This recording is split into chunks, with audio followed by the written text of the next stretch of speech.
Hello, my name is Richard Talbot, and I'm a business leadership coach, trainer, and public speaker. I'm talking to you from my little hideaway here in, well, someplace in the United States. And I'm glad somebody liked to call me. Isn't it great that somebody wanted to do that?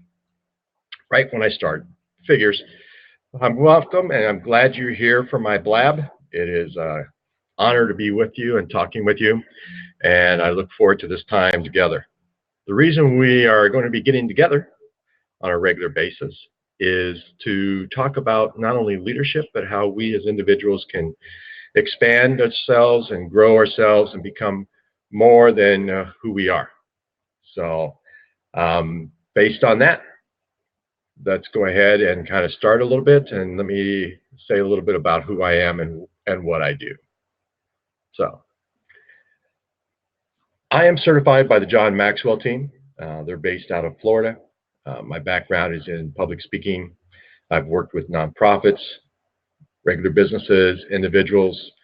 I've worked with volunteers. I've trained people internationally, either face-to-face or online. A lot of different ways to do it. And I have enjoyed being involved in such a situation. I am currently a business leadership coach, trainer, public speaker, like I mentioned.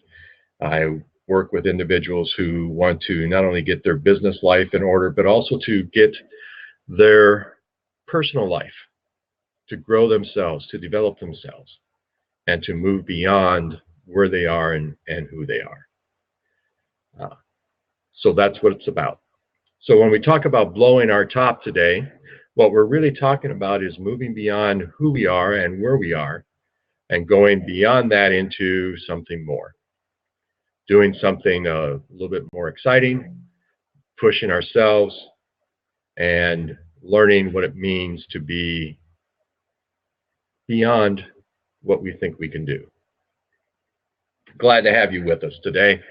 And we're going to talk, first of all, these next few weeks are going to be based on John Maxwell's book, The 21 Irrefutable Laws of Leadership.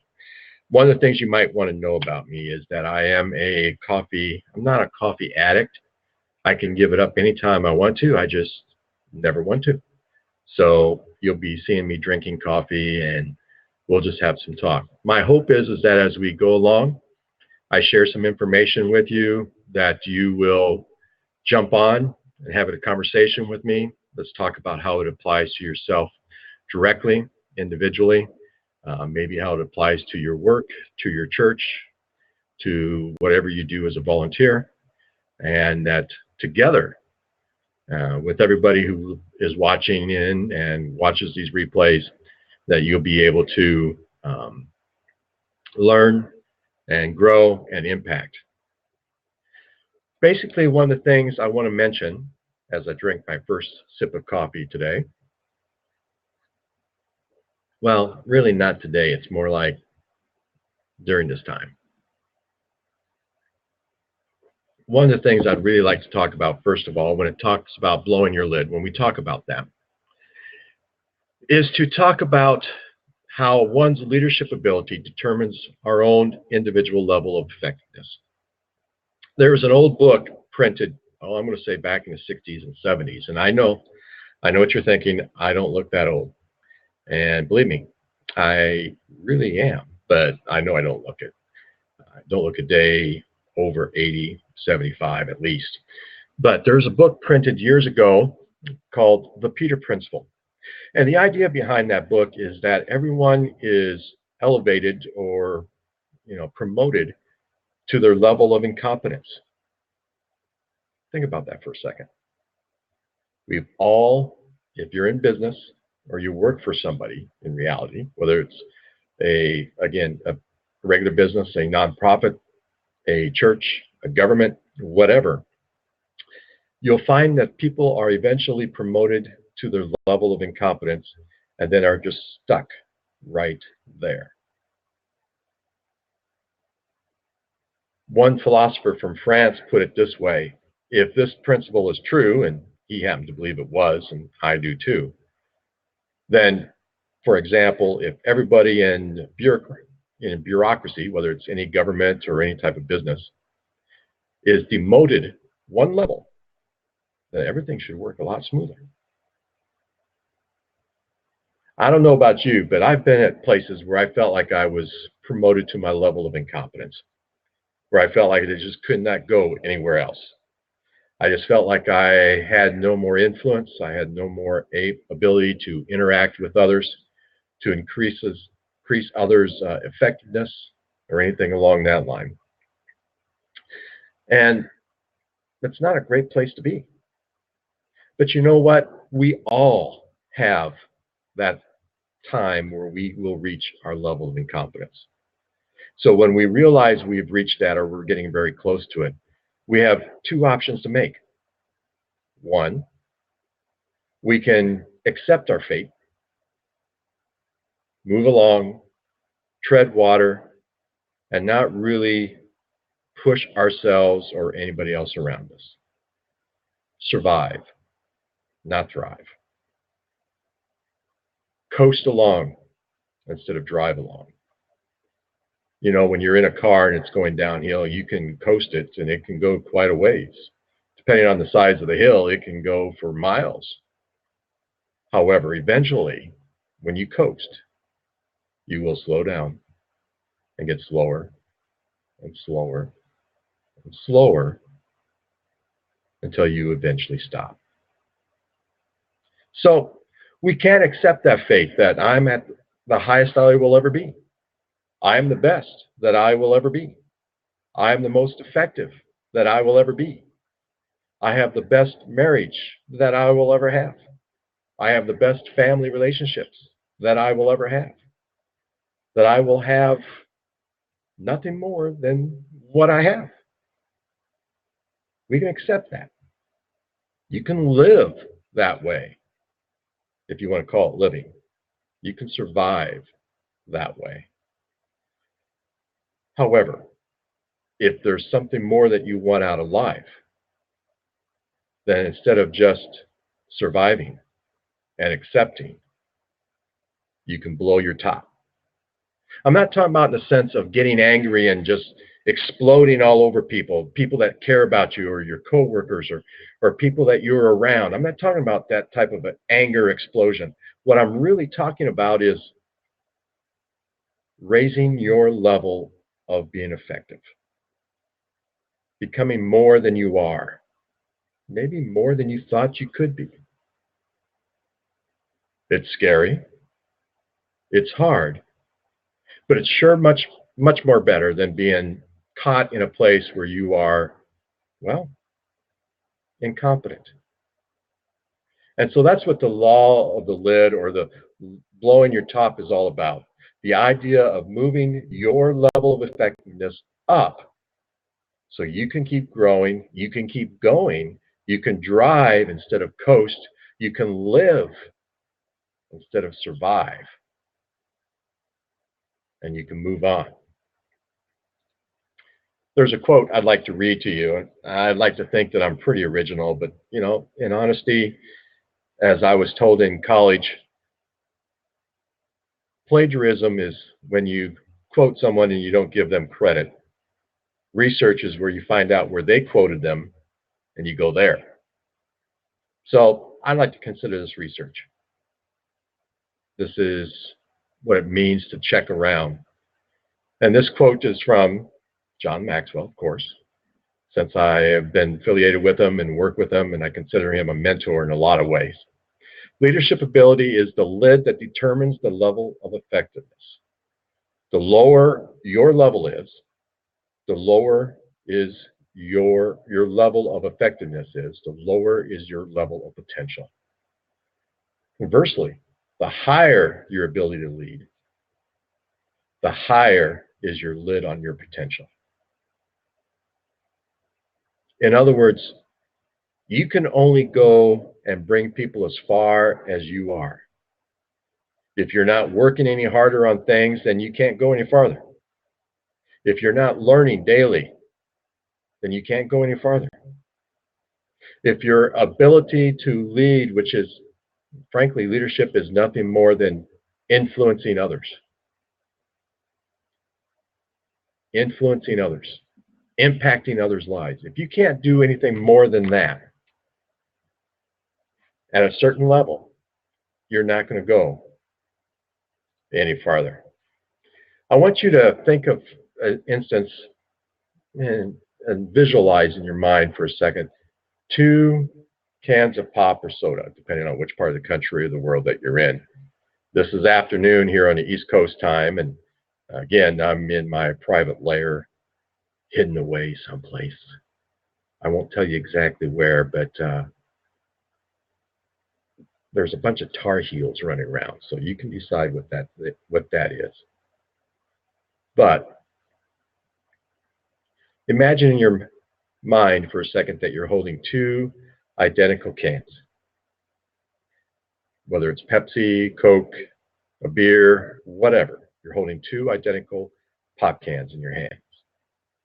One pop can you start squeezing and you just can't make a dent on it. You just squeeze and you squeeze and you feel the resistance on the inside and you squeeze and nothing is occurring.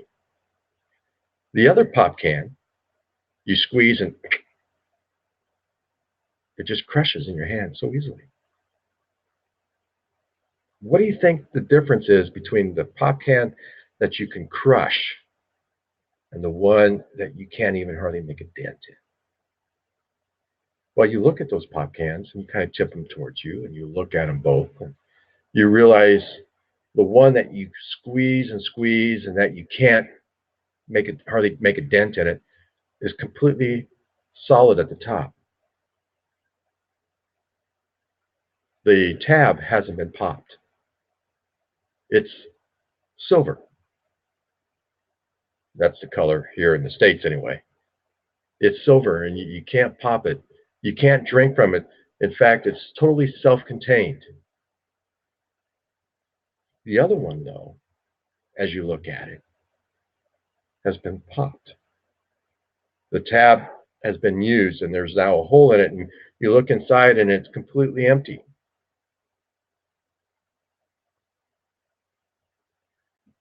That's what we're talking about.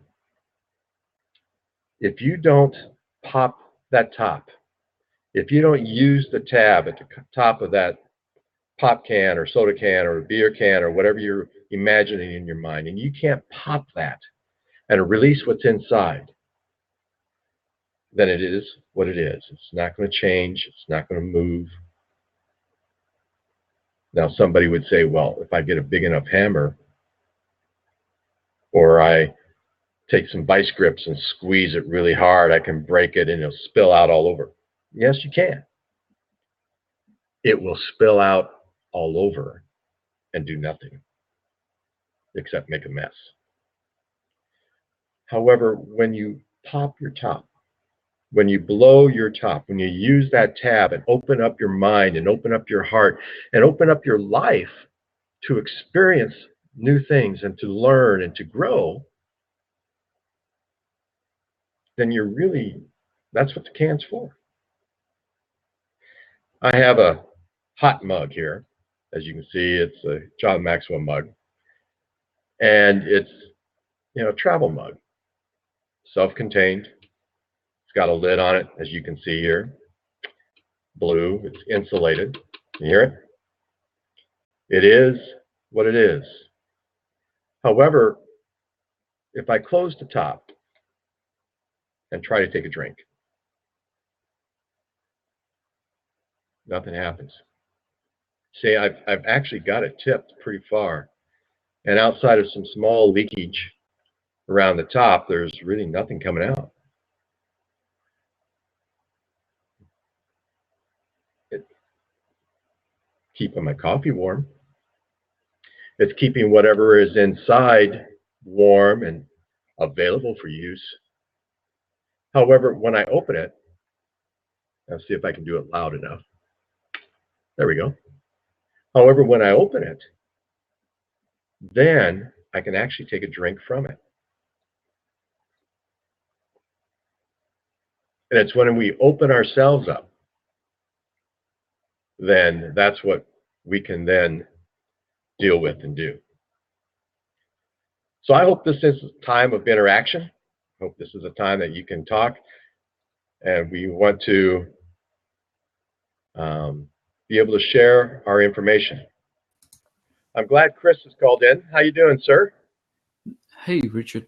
I'm Chris from Denmark, and I'm here to interact with you. Great. Thank you for joining me. I'll be honest with you. This is my first blab, so I'm kind of semi-nervous. Thank you for letting me join you, because this is not my first interaction with Blab, but it's the first interaction with a first person from Blab. Oh, great.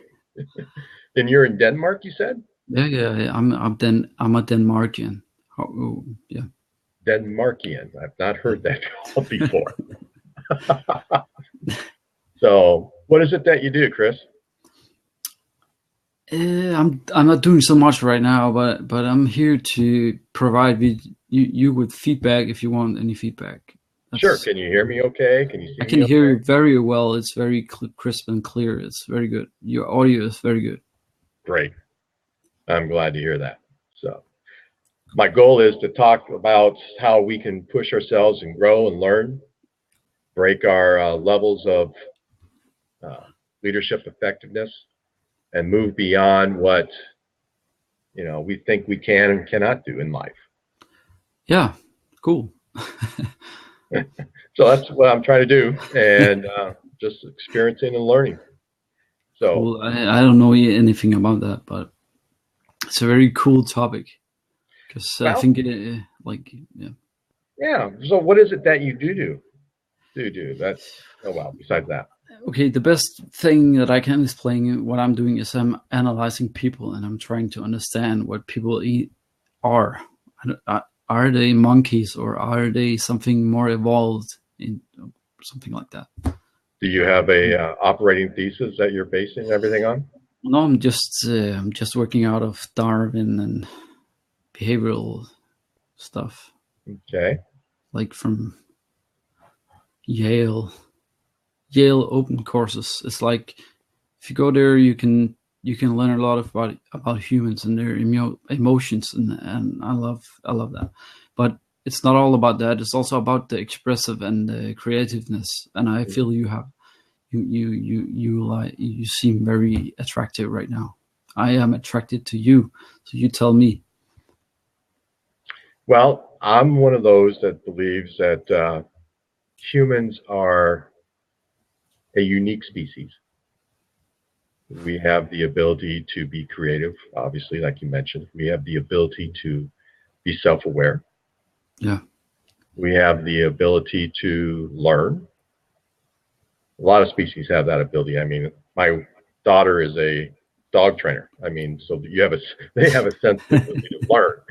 But I think there's a difference between how she trains her dogs and how humans can train themselves, if that makes sense. Yeah, sure.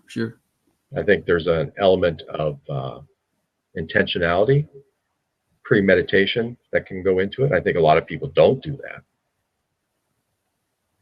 My operating assumption is that I think too many people go through life, as I mentioned a little bit earlier, coasting instead of being involved, instead of driving their life, just kind of coasting through life. I think it's very easy to be a consumer in this life, like, because everything is pointing towards being a consumer. You get all these voices talking to you, and get all this advice. Some of them aren't really true, but you get all these things coming through you, and it's hard to pick. But you seem like a very honest and direct person. Well, thank you. I try to be both.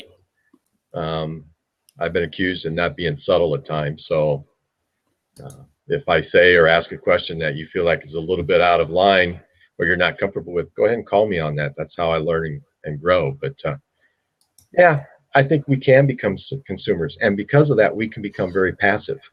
Yeah, true. It's like every time you sit down, you can turn on the television. It's a passive thing. You have a background noise, and you just want to hear and consume stuff. Or you have a radio.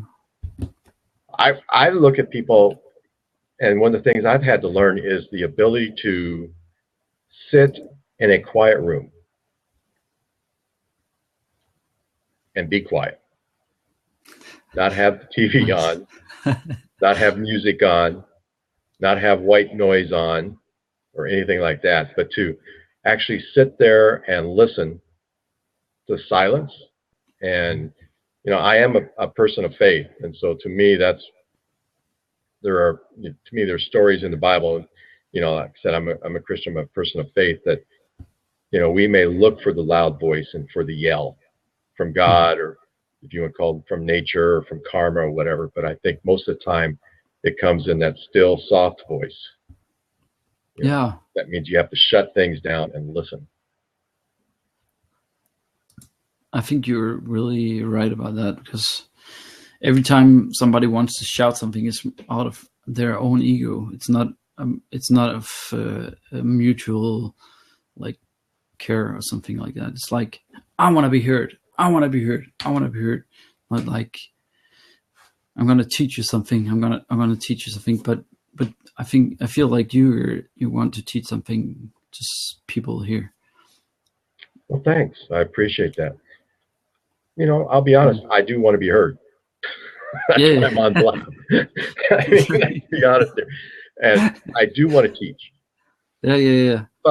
But I feel the older people have more to teach than the younger people, and that's why I'm here. Because I think you are a very wise man. I can tell you're a wise man. Well, thanks. I can give you a whole list of people that would totally disagree with you and question your sanity.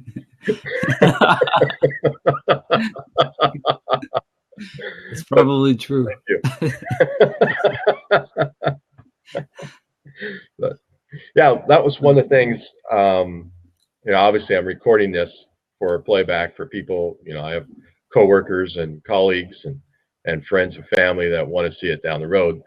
So I kind of have gone on like like there was somebody here, because right now there's not a whole lot, just you and me and the cat. But that's one of the things I was talking about, is that we have to be intentional about raising, I call it blowing our top, but raising our lid, becoming more than who we are currently. And that intentionality is not always easy to do. Not at all. It's very easy to just take the ego and be like, but yeah. It's good. Ego is good. Ego is also good. So it's like, yeah, whatever. Right? I don't know. I was going to say, I'm how confused. would you define ego? Maybe that's a better question to ask. Ego is what makes my body better and what makes me feel good. Compared to, okay, I have a lot of, maybe I have some coworkers that complains about me, and I'm be like, oh, fuck you. I don't care. This is my ego. This is my life. I want to make my life better. But if we make it better together, I'm like, if we make this better together, if we work together, this is going to be better. My life is going to be better, and your life is going to be better. How do you go about making your life better? What is it that you do to make your life better? I'm not very good at it. I asked one question, so right now I'm living with my mom because I'm having a hard time figuring out life. So I'm working with my mom. Just working with one person is hard to figure out what's your ego and what's their ego, and how do you balance what's worth something for her and what's worth something for me. You have to like figure out, actually sometimes it's worth something for the person to just calm down and take the dishes and be calm with the dishes and put them in the washing machine. And sometimes they're stressed so much that they don't even feel the pleasure of that. You can feel the pleasure of putting dishes in a washing machine even. But it's like, if you stress the person, we have to do it now. We have to do it faster. Seems like it destroys things. Yeah, it can. But let me ask you a question about an assumption I thought I heard. So if I misheard your assumption, call me on it. Okay? Yeah.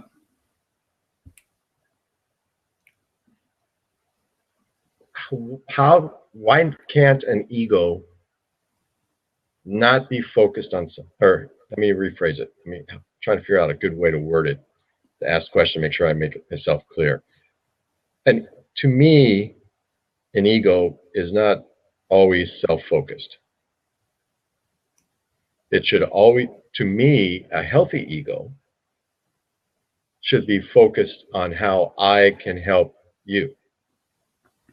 I think you're totally right about that. I'm not very good at it, but yeah, I think you're right. And what I heard you say was, how can we get, for lack of a better word, two egos working together? And I guess my question would be, it shouldn't matter if her ego works with you. Your ego still needs to work with her and work for her good. Yeah. Let me give you a little context. I live in a 4-generation house. I live with my mother-in-law, my wife, Whoa. my daughter. Technically a stepdaughter, but I consider her my daughter. Yep. And her daughter. Outside of the cat, I'm the only male in this house. Okay. Even the dog. All right. So there's 5 females and the cat and I. One of the things I'm learning, because we've only been married now for about 2 years, second marriage for both of us, that while I do need to have a boundary for my own health, yep, I should be doing things for them, not expecting things back from them. Yes. Now, if it was that easy to do as it is to say, I think the whole world would be in a much better place.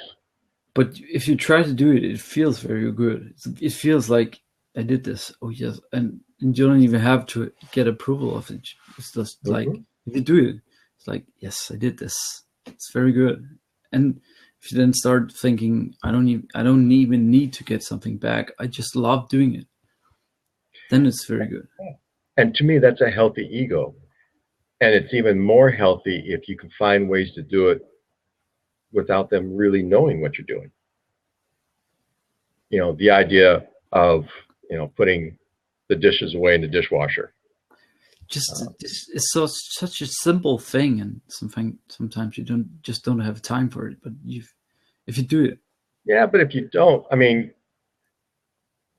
because I'm guilty of that.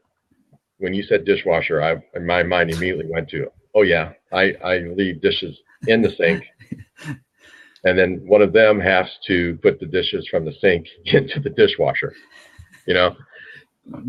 But it doesn't. And I tell myself, well, I really don't have time to put them in there. Well, if I timed it, would probably take 15 seconds. Now I may not put them in there right. That's the problem. But they're in there. And then am I willing to learn how to do it right, which may take another 5 seconds. So now I'm up to 20. And let's say I'm slow and it's been a long day. So now I'm going to take 30 seconds out of my life to do something that I should do for them. And it impacts me too.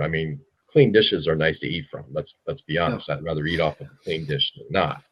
But if you put them in wrongly, they're going to complain. Well, that's where learning comes from. Because you don't have time to put them in right, unless you know how to. Unless you take the time to know how it's right to put them in. Yeah. To put them in takes, we'll say, 20 seconds. Yeah. The first time you learn how to do it right, it's going to take a little bit longer. Excuse me, my coffee. But after you learn, how long is it going to take? What, 25 seconds? Yeah. And then it's going to keep being a smaller and smaller time frame. You just open it and you put them down. Yep. It's a habit. Yeah. Not only is it a habit, but it's also sending a message to your mom or to someone else that I care enough to take 30 seconds out of my life to put dishes away right. The latest example of that for me was I tried to fix eggs for my wife one morning, and living by myself for probably 15 years, I learned to cook eggs the way I like. I don't mind eating them. Yeah. Not necessarily the right way. Edible, yes, some would argue, but edible, yes, but not necessarily the right way. And when my wife mentioned it, I don't like them this way, and I don't like.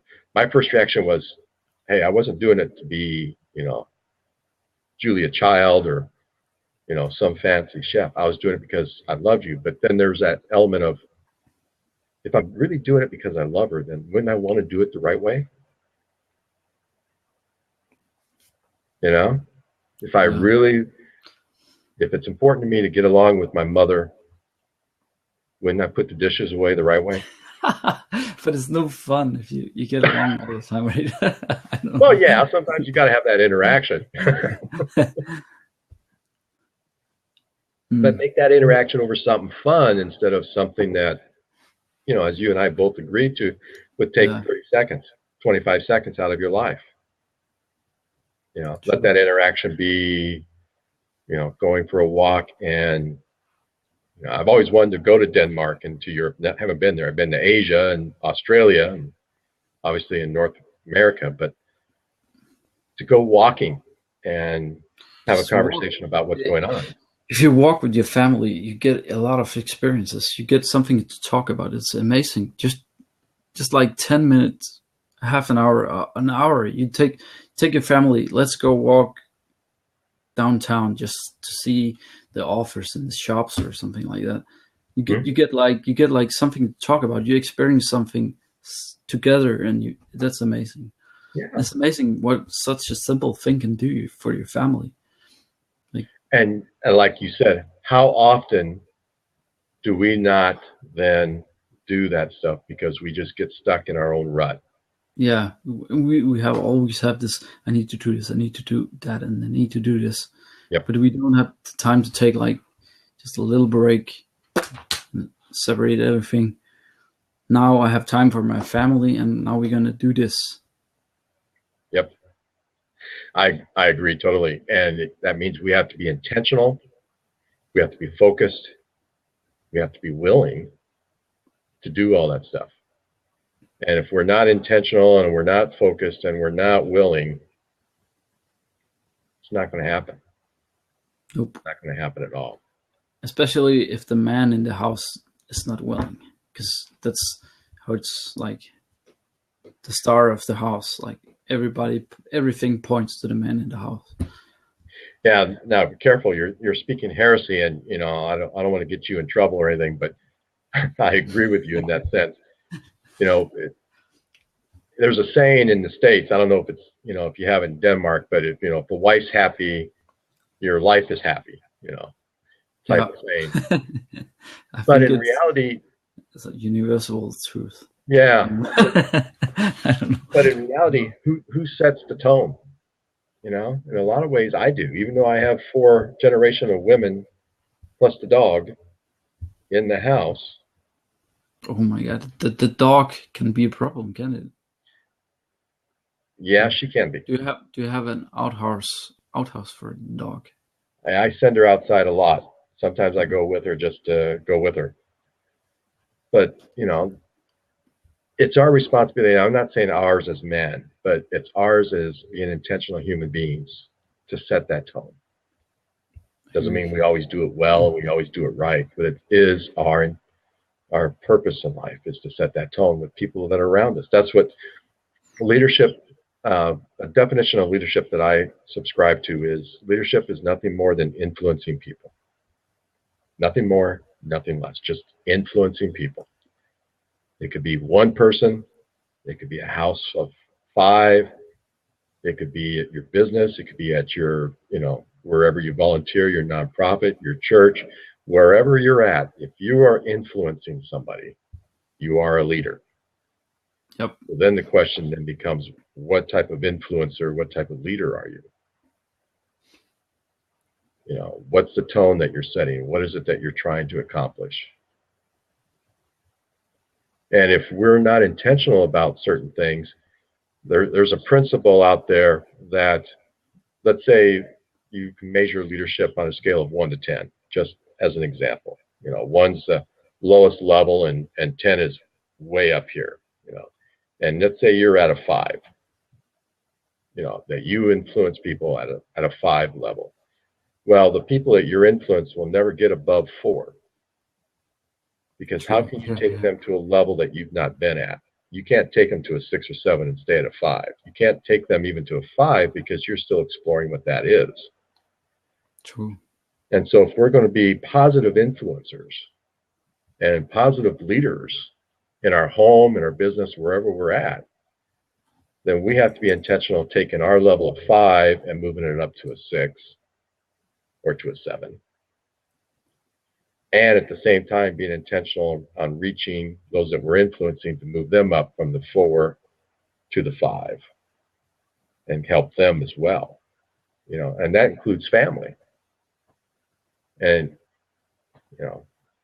I'm going to make an assumption that you're like my family in the sense that it's harder to do it with people you live with than it is with people that you don't, because they see your weaknesses and your strengths, and you see theirs as well. I think in Denmark it lies in tradition here, very lot in tradition. What you do as a parent, as a man in the house, then you take them to do certain things. You take them outside. You take your kids to do something, and you take your wife to do something without the kids and stuff like that, because you don't want to be all about the wife and the kids at the same time. You also want to be separating it.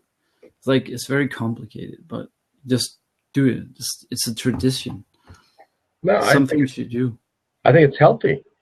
In one sense, that's called mentoring. If you're in a marriage relationship, that marriage relationship ought to be the priority. Yeah. Then the kids, in-laws, or whatever. But if you're not maintaining that marriage relationship, and as a couple growing your influence 4, 5, 6, 7, and being intentional about that, then your kids are going to be negatively impacted. Your extended family is going to be negatively impacted because you're not pushing yourself. You're not learning and growing and helping others. My parents just always focused on just evolving the kids, taking them places and making them see stuff, and not focusing so much on themselves and their improvement, just focusing on having experiences that we could share, just taking us a vacation every year. Mm-hmm. Planning every year. We take the kids to a vacation somewhere that new that they haven't experienced before, and I love that. As a kid, I loved that, and I'm sure if I had kids, I would do the same for them. I wanted them not to be in the same environment forever. I want them to see the world, just take them somewhere else, make them experience something new. And that's why I love my parents. And I think that's a very good thing. It's an experience. But when you grow older, you know that what can you use it for? But it was a very good experience, and it made me happy when I was young. So it made me happy for 18 years, taking me to somewhere else, 1 year at a time. Yep. One time a year. Just the simple thing. Save things, and then 1 year at a time, you get to experience something special, and it makes it special because it's rare. It's not every year, every day of the year you get to go somewhere else, but not 1 day, but it's 14 days a year. You get to go somewhere special, and you get to experience something new. Yep. Besides the close things at ground, you get to learn about all the things in your local community and all that. But 14 days of the year you go to somewhere. That's very cool. My folks did the same thing. But what also made it worthwhile was that I know that they spent time away from the kids or alone and banished just to the other side of the house or whatever, things along that line, Yeah. That they spent time developing their relationship and growing. Yeah. That allowed us kids, because my folks did the same thing, compared to other people in our small town, we had as much money or maybe more than a lot of them, but we didn't have the 5 cars and the snowmobile and and the mini bike, and we didn't do it. That's not what we spent our money on. We spent our money on going to the theater and vacation and travel and meeting people. That's what we spent our money on, was, like you said, those experiences of learning and growing. But again, if my folks hadn't continued to do that within themselves and with each other, it wouldn't have been the same. We would have had a lot more cars, because that's what they would have thought was the idea. As a single dad, I would buy all the cars I wanted, because that would be what I wanted. But like, if you have a kid, you want to like invest in them, I guess, right? That's right. That's right. And you want to invest in them in things and experiences that don't rust. Yeah. To paraphrase a verse from the Bible, instead of laying up your treasure in the car and in the finances, you want to lay up something that is more lasting. And that to me is experiences, is knowledge, is growth, is learning, that positive interaction. Does that make sense? Totally. Of course, if it was easy, everybody would do it. Yeah. And I don't think a lot of people do that because of not being intentional or not thinking it through. You need to know where to invest, because you don't really, you don't really have the traditions for this.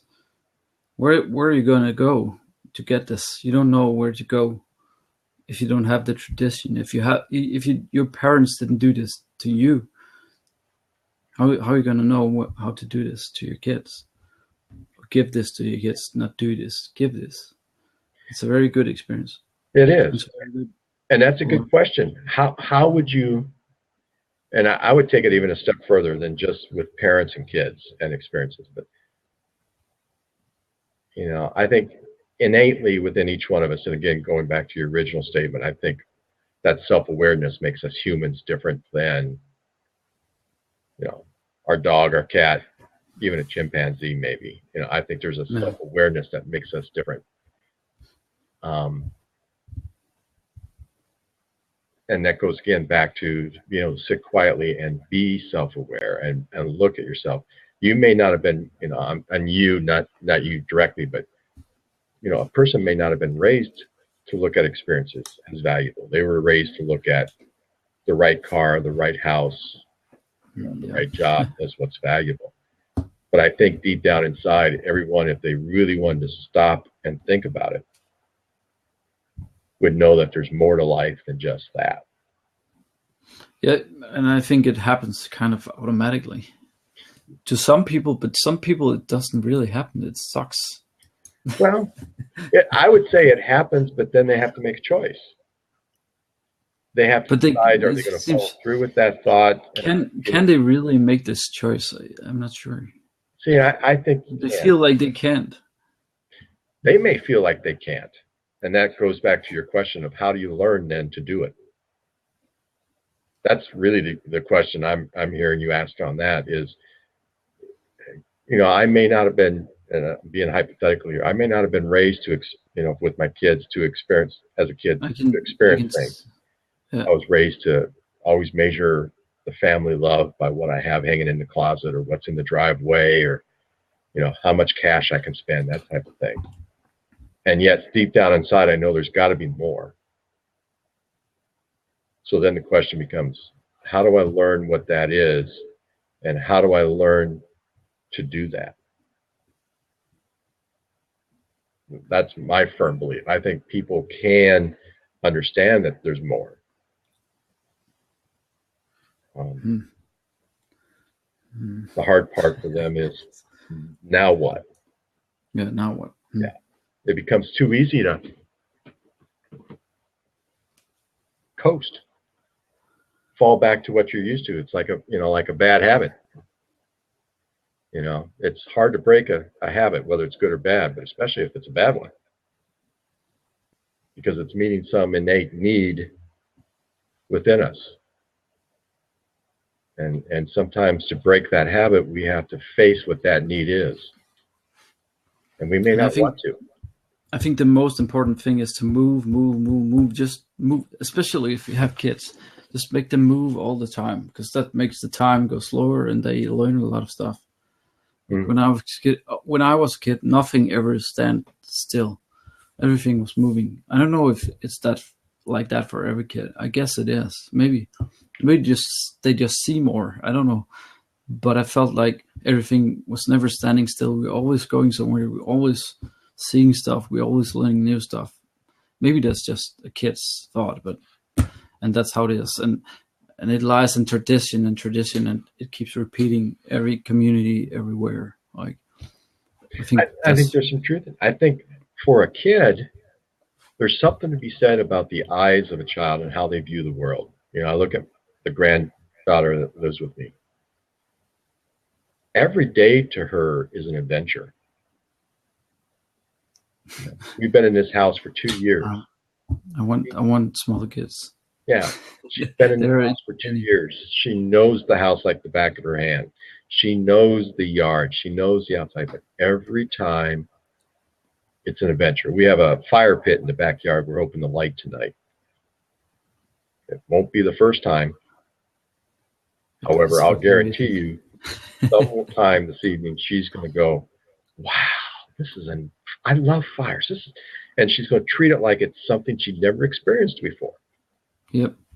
And she has multiple times, because she views the world as an adventure and a place that's just open, and I don't want to sound too religious, but there's a story in the Bible that talks about that, where Jesus says, unless you become like a little child, how are you going to enter the kingdom of heaven? And I don't think he's talking about this blind obedience. I think he's talking about how you look at the world, how you look at others, even how you look at yourself. Yeah. Every day she gets dressed, and the first thing she wants is, how do I look?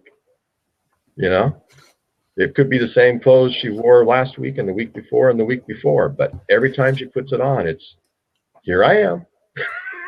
Yep. And how are you going to approach the world in your life that way? And to be blunt, Chris, that's the question I would ask you. Do you approach the world with that childlike look, or are you still, do you find yourself at times sitting back on, again? And I find myself sitting back a lot, but then I try a lot of and experience a lot of things. People don't even care how you look.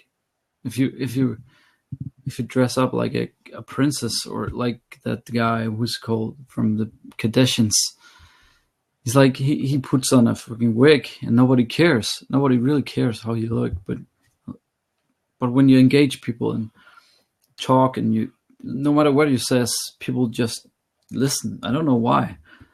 It doesn't even care what you say. They don't care what you say. It's entertaining. Whatever you say, as long as you have a great tone or a great voice. My voice is not as great as yours, but whenever you have a great voice or something, sharing something, people want to listen no matter what. And I think that's what makes it exciting. Something new every time. Something tells something new to you. Something that your mind can go through. Every time somebody tells you something, it's like a train, like a ride you can go through. And I'm not very good at that, but I can feel you are very good at it. I would say that's a skill, an outlook of life that can be learned. But it's I think every word is like their own experience put out to people. Just like you have a tray, like you have a ride you can go through. When somebody tells you something, it's like a roller coaster that you can go through. If they're really skilled at it, it's you feel enjoyment just listening to their story of how they had to struggle to this, and then, oh shit, this is nowhere back now. Oh yeah, it's going down. Yeah, and then success.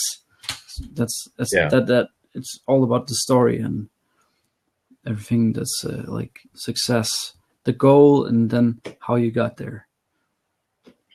Well, and that's part of sharing your story. Yeah. That's part of, we're all on the journey together. And I want to say hi, Aaron. I saw we had another person join, so I'm just waving hi. But that's part of the journey that I think we're all called to be on.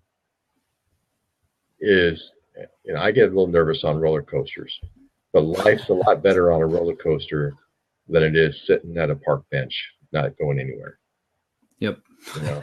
Life's a lot better. Let me tell you a story about sitting at a bench. I saw a dove and two women walking by, and then I fed the doves like that. It's like the water is very still.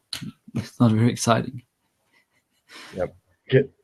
Every time there's a challenge, it's more exciting. There's an old saying in the States, still waters run deep. The idea that it may look calm on the surface, but there's always something going on underneath. And the idea of each one of us being able to be intentional about going deeper,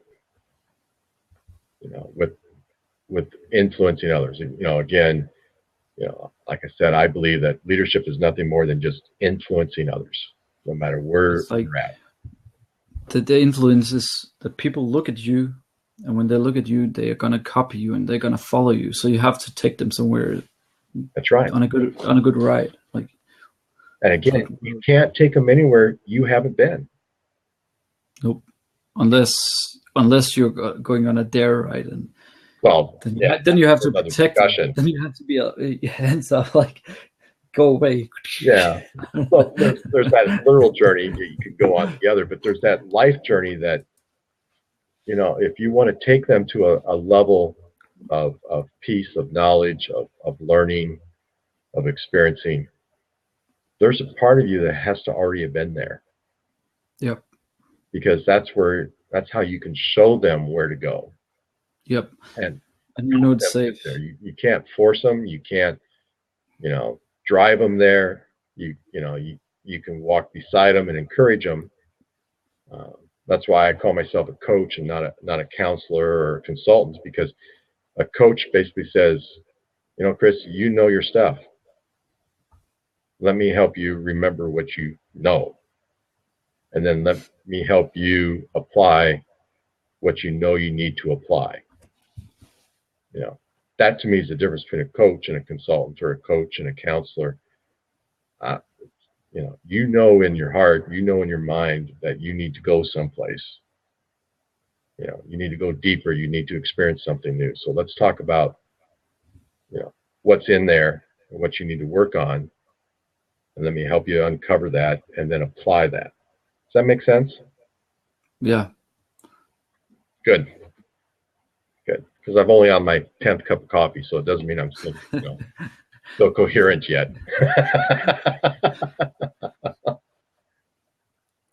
What time is it there? It's almost 3 o'clock in the afternoon. So you're 9 p.m. here. 9 p.m. So you're 6 hours ahead. Yep. Okay, I'm talking to my future. That's good to know. Hey, Richard, it was very nice talking to you. I'm gonna leave. Not a problem. Thank you so much for joining in. I think you're an inspiration to the world. So I think you're good. Well, continue what you're doing. I appreciate that. And I'm on Twitter. I'm on Facebook. Feel free to follow. And if you want to talk some more, let's do it. Take care. Peace out. Take care. You bet. Peace out. It sounded almost like I'm from the hood, and I'm not, but have that thing. So one of the things we were talking about, Chris and I were talking about, that the idea of sharing the experiences and working in that experiences, and pushing oneself, and when you blow your top, and again, not in an angry sense, but open yourself up for growth and for new experiences. Don't be selfish. about it. And in fact, I would go so far as to say it's hard to be selfish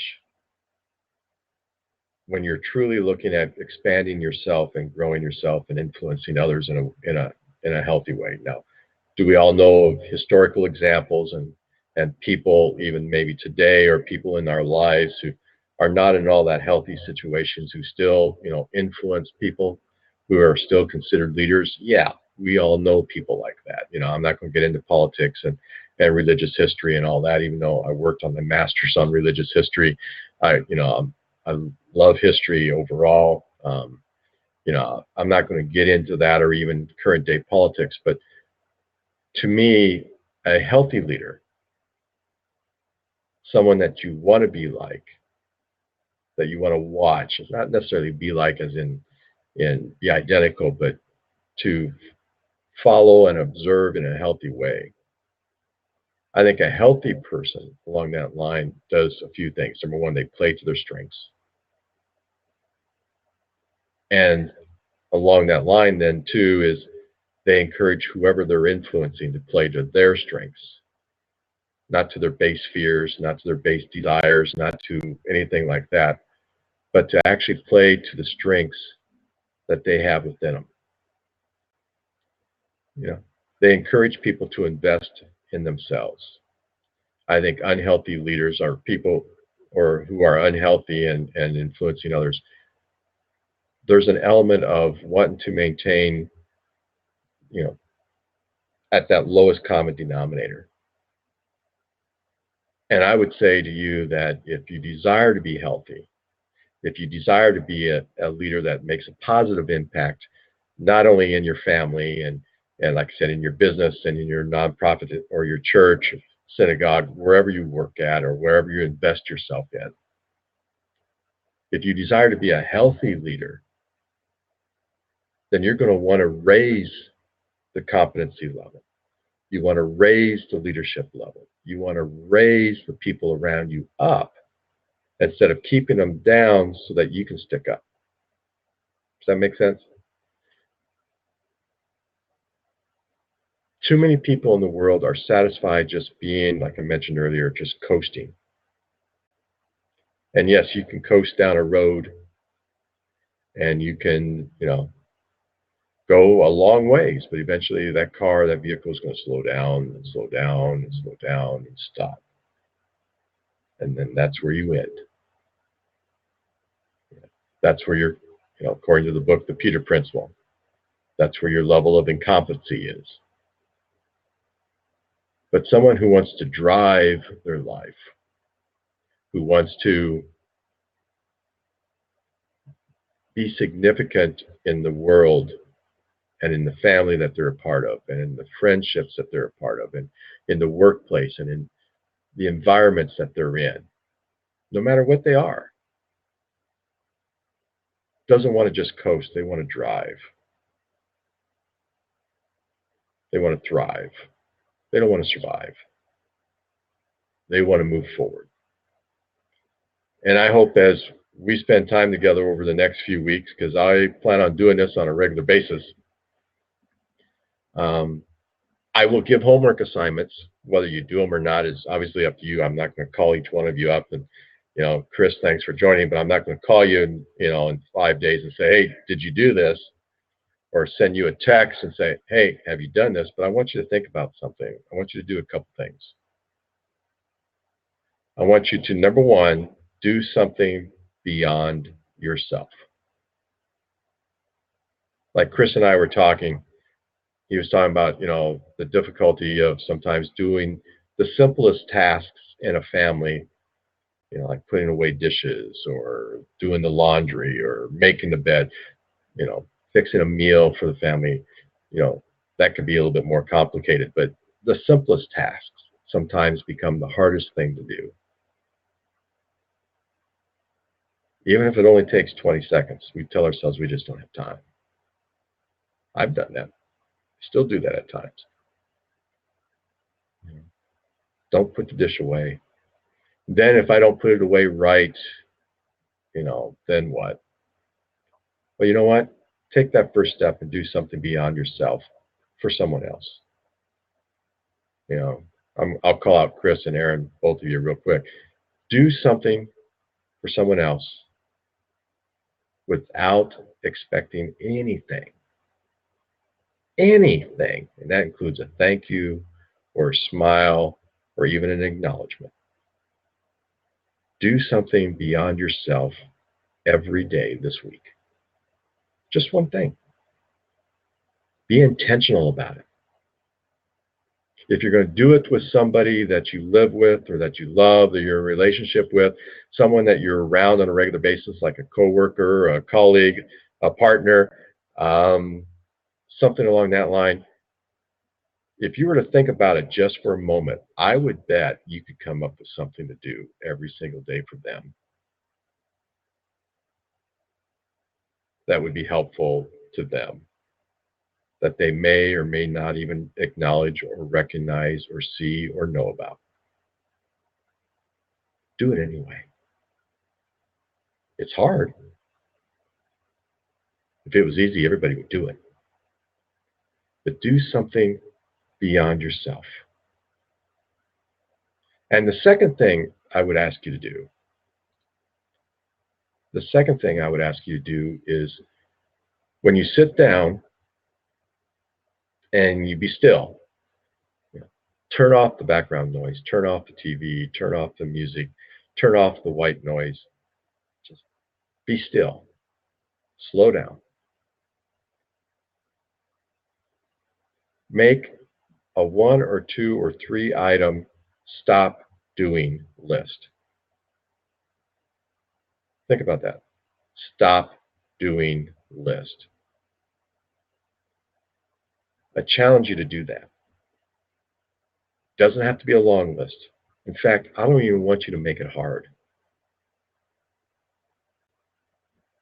I could be facetious and say, stop picking your ear every time you get nervous. Or, stop wearing the same clothes day after day after day. I mean, we can be fun and try to be funny about things, but make a stop doing list for you that you stop doing even if nobody else knows. Maybe you're doing something that nobody else knows about, and you know deep down inside it's not the best thing for you. Stop doing it. Just one thing. For 1 week. My goal is to be on Blab at least once a week, probably on a Friday, given my schedule, and talk about different things of how leadership can be. We talked about today about blowing our top, about taking ourselves from a level to the next level, and how that leadership is influencing others and taking them from this level to the next level up with us. People that we care about, the people that we influence. That's what leadership is, nothing more, nothing less than just who do we influence.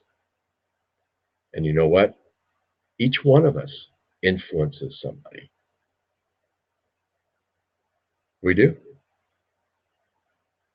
Not only do we influence ourselves, but there is somebody around you who looks at you and learns from you. And you may never know it. You may go your whole life and never know it. But you know what? Do something beyond yourself. Make a stop doing list. And be intentional. Be intentional about pushing yourself to that next level of growth. If you do something beyond yourself, if you stop doing something, you've already made those steps. I've enjoyed being on here. I've enjoyed our time. Chris, thank you so much. My Denmarkian friend, I've never heard that said, but I'm going to quote you on that now from now on. I've appreciated you being on and you're sharing with me. Aaron, thanks for joining in and watching. Appreciate that as well. I ask that each one of you do something beyond yourself. Stop doing one thing and be intentional. Be intentional about making yourself the leader that's going to raise others. Be that leader that blows your top, pops that tab on the pop can and the beer can, whatever you're drinking from, and allow yourself to be filled so that you can raise others with you and make a difference somewhere, some way, somehow in this world. Thanks so much for joining. I've enjoyed this time, and maybe in about a week, keep your eyes open. My name is Richard Talbot. I'm on Facebook, LinkedIn, and Twitter, and Black. Feel free to follow me on Twitter or Facebook. Feel free to reach out to me on any of those, and be glad to talk with you more. And until next time, blow your top. Not by being angry, but blow your top by stretching yourself and being intentional. And allow whoever's watching you, whoever you're influencing, to become that much better themselves. Thanks a lot. Have a good day, good evening, good weekend, wherever you're at in the world. And we'll talk real soon. Bye.